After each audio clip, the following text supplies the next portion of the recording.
back in 1978, we made the first investment into China, and we strongly believed in the development of this area, of this region. We are setting a higher standard in cleanliness.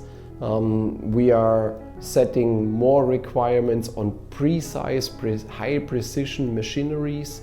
I'm always energized with the Chinese motivation speed of the market.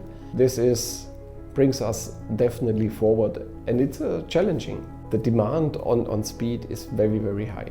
And I think this is what we have to learn to support our customers in this way.